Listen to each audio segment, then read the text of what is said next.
Hey, this is Dinko with SMJ Freight. We're going to be going over a general PTI inspection. Let's go. PTI, we're going to start with the exterior.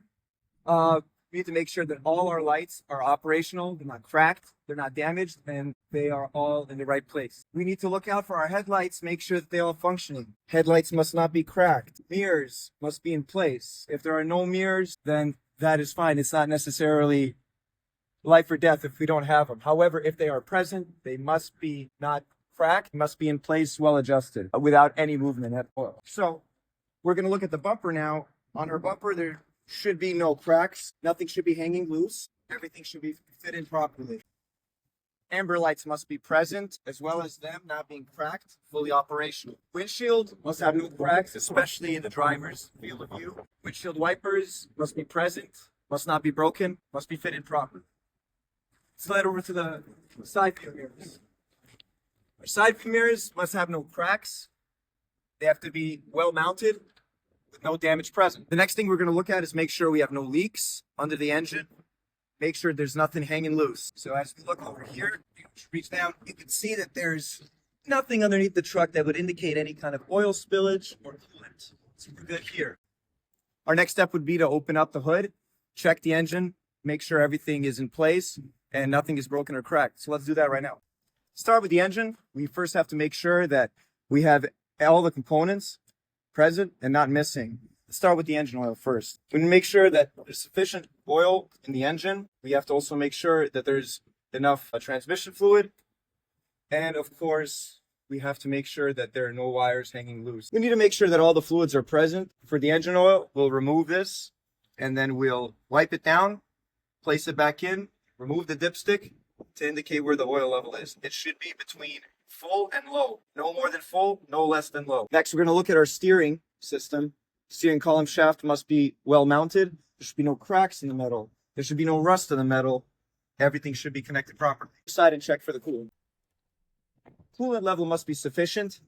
There should be no indication of leaks being presented from the hose. The hoses themselves must not have any abrasions, cuts, bruises. There should be no leaking going on whatsoever, and all wires must be properly clamped or mounted. We also have to make sure that our leaf springs are not missing. We also have to make sure there's no damage on the leaf springs itself. The steer tires, per DOT regulation, must have 4/32 of an inch of tread depth, 90 to 100 PSI, no cuts, no abrasions, must be no bulges in the rubber.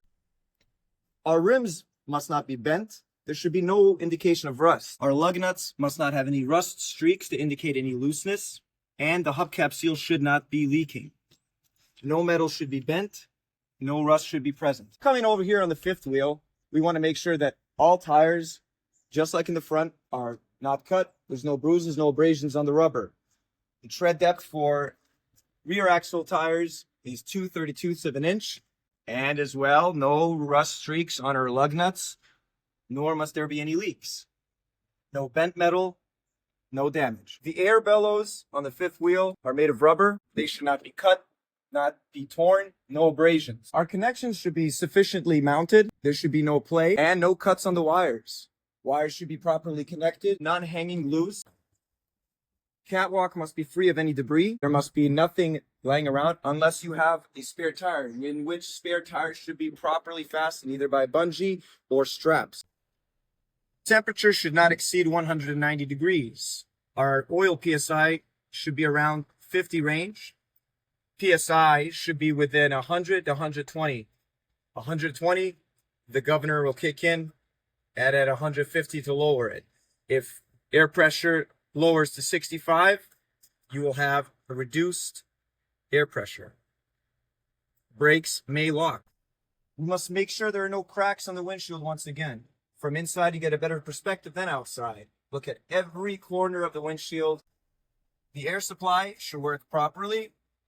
Release, have no issues with the brakes released. They should apply when pulled. Pulling the parking brake on the tractor should also evacuate the trailer air supply as well. If it doesn't, there may be an issue with your trailer's air pressure. Per DOT regulation, our safety equipment must be on par.